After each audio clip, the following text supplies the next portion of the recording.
This is the Skullcandy Crusher ANC 2. After spending some time with it, I thought it might be helpful to share what I've noticed so far. The main reason I wanted to try these headphones was the adjustable crusher bass. This is not just extra bass coming through the regular speakers.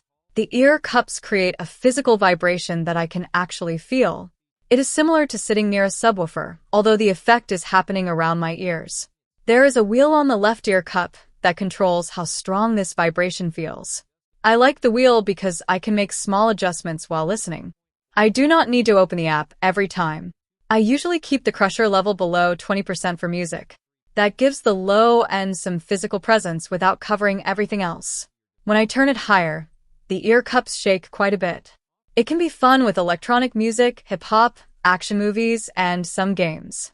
For regular listening, it gets distracting quickly. At higher levels, vocals lose clarity, and I notice the vibration more than the actual music.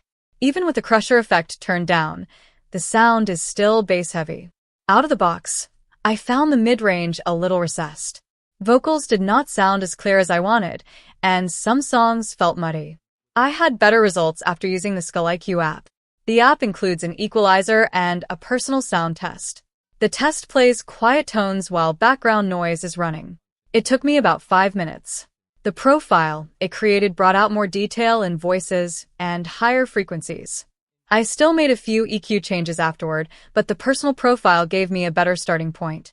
I would recommend taking time to set up the sound rather than judging these headphones right away. The default tuning was not my favorite. Once I adjusted it, I enjoyed them more. I still would not choose them for natural or neutral sound. They're made for someone who wants strong bass and does not mind changing a few settings. Pairing was easy for me.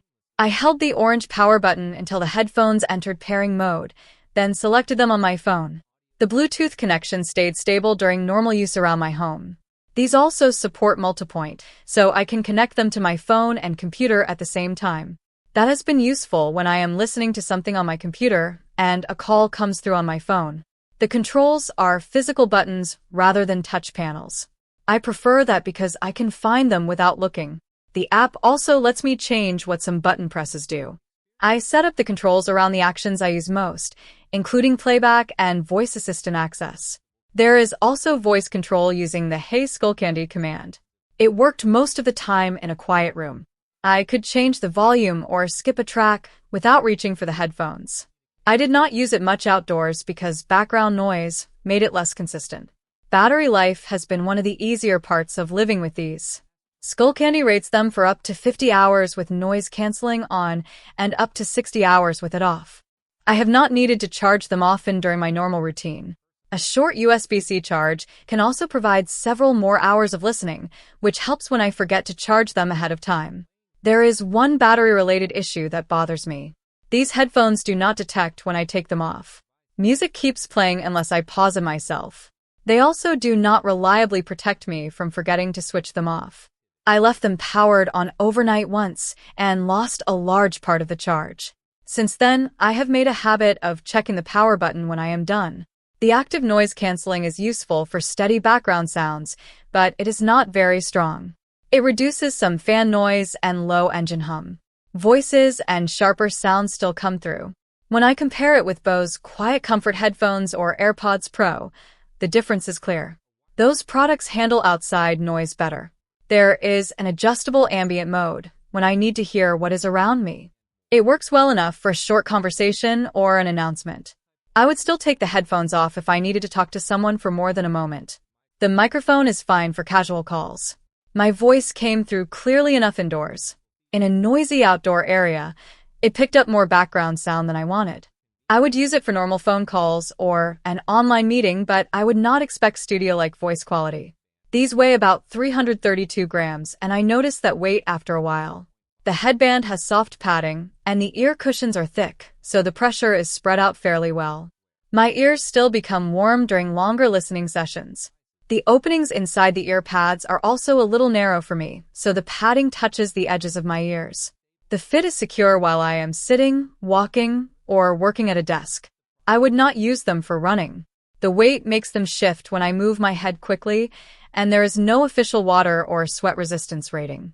I would rather keep them away from heavy workouts. The outer finish is mostly matte black with a small orange power button. It looks simple. Fingerprints show up on some areas, but they wipe away without much effort. The ear cups can rotate flat and fold inward for storage. A zippered carrying case is included, and I use it because the hinges and swivel joints contain quite a bit of plastic. I have also been careful with the ear pads and folding points. They feel fine during normal use, but I would not toss these into a bag without the case. I have seen similar plastic joints become loose or noisy over time, so gentle handling seems sensible. Compared with the older Crusher Evo, I think the ANC2 gives me more control through the app and clear vocals after adjustment. The Evo has a more direct and aggressive bass effect. The ANC2 blends the vibration into the sound more smoothly, but neither one is aimed at people who want a balanced studio-style presentation. I think these make sense for someone who listens to bass-heavy music, watches a lot of action movies, or wants a physical low-end effect while gaming. They're also practical for someone who values long battery life and multi-point connection. I would look elsewhere if noise canceling, low weight, workout use, or natural sound is the main concern. My relaxed recommendation is to consider them only if the adjustable physical bass is the feature you actually want. That is what makes these different, and it is also the part that may be too much for some people. If possible, I would try them before buying and spend a few minutes adjusting the Crusher wheel and sound profile. If you have any questions about the Skullcandy Crusher ANC2, leave them in the comments. Subscribe to the channel if you want to see more honest product reviews. Thank you for watching.